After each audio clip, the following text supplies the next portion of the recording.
There has never been a morning where I've woken up and I haven't been pissed. I'm not kidding.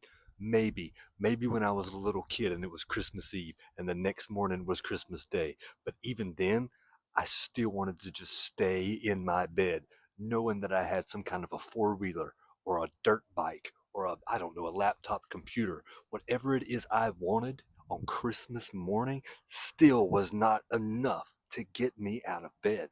Now that I'm old, I've really got no reason to actually want to get out of bed. I stay in a perpetual pissed off state. And you know what? I don't think there's anything I can do about it except accept it. Because if I continuously wait on myself to change, or if I put a plan in place and I'm still waking up pissed off, you know what? Maybe that's just who I am. And if you think about it, there's examples even in the Bible of people who have been plagued with things that they just have to work through. I think about Paul. 3 times he asked God, take this thorn in my flesh away from me. But God said, my grace is sufficient. And when I read that, I read it like God basically tells Paul, shut up. And that's what I'm telling myself too, is just shut up. I wake up pissed off, but now my job is to take that pissed off feeling and turn it into power. And come to find out, most people, the vast majority of people in the world, they wake up pissed off too. Nobody wakes up just happy. You have to earn your happiness through your morning process. Now, if you just wake up and you lay in bed and you're wallowing in your misery, if you're not taking actual actionable steps to improve your morning, well, that's where you've got to start. I started about a month ago with waking up with an actual plan, with a purpose, with these small little things I can do to show gratitude for the time I've been given on planet Earth.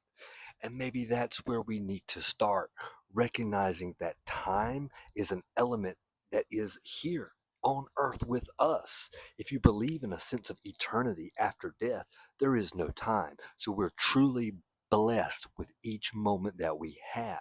And these blessings of the moment, they start when we wake up. Now, some of us have to wake up early to go to a job. Some of us work later on in the day.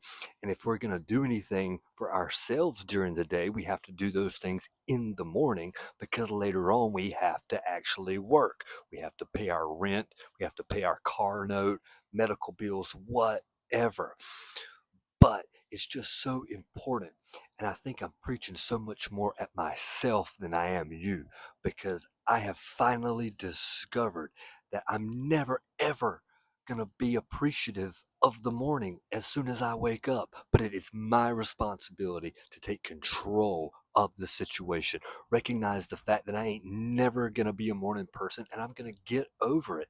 I'm going to get over it because the more time I spend fretting and being upset and being perpetually pissed off, the more energy I'm wasting not getting done the stuff that I actually care about. And it's not about getting rest, not about hitting your 8 hours or your 6 hours or your 7 hours. That's non-negotiable. We know now that we need sleep, but most of us, or at least a lot of us, we're prioritizing rest when really we should be working.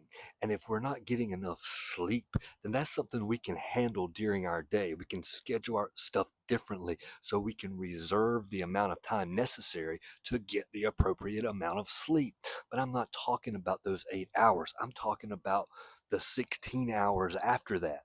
I hope it's 16. I hope I did my math right. 16 plus 8, 24. We're good. It's those 16 hours that we're not taking advantage of because we're still pissed off because when we woke up in the morning, we didn't recognize the fact that we're in a low vibrational state. Everybody is, but blood oxidation, the oxygen in your blood, it's low and it needs to be increased so our mental fog will be removed and we'll be able to start thinking more clearly.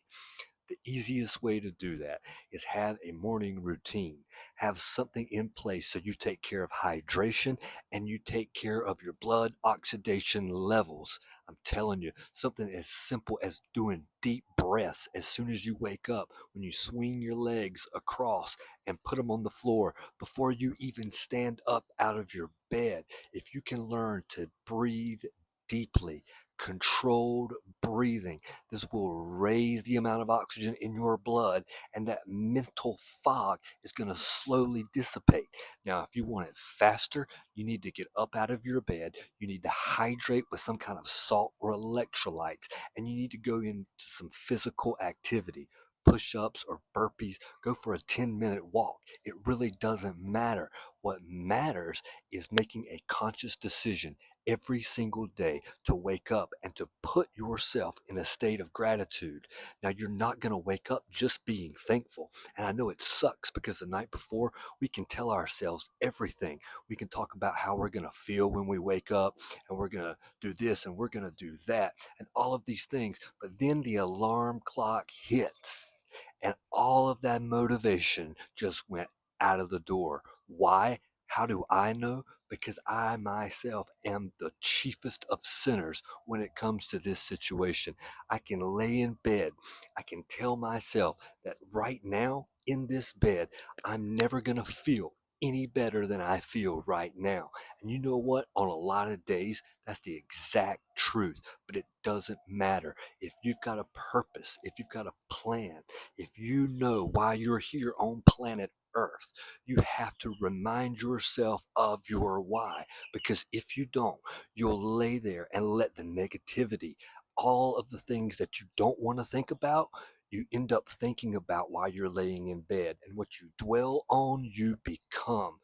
All of the negativity, the dark force that it is around us, it stays with us until we decide to do something about it. That's why showing gratitude and thankfulness for the time we have on planet Earth is so important. If we can only begin to understand the blessings, the true blessings of time, then we can understand why every moment we have on planet Earth is so powerful. It's so important because it's not getting any easier. Our time runs out. While you're watching this video, you have fewer and fewer opportunities to actually seize control of your life and do something. So please take it from me, a middle-aged dude who has come into this realization far too late in life. But what am I doing about it? Well, I'm making this stupid video to encourage myself and to encourage you. Take control of your time. Recognize that it's a blessing. And I promise you, the purpose that you have in life will be so much more fulfilled once you start developing yourself.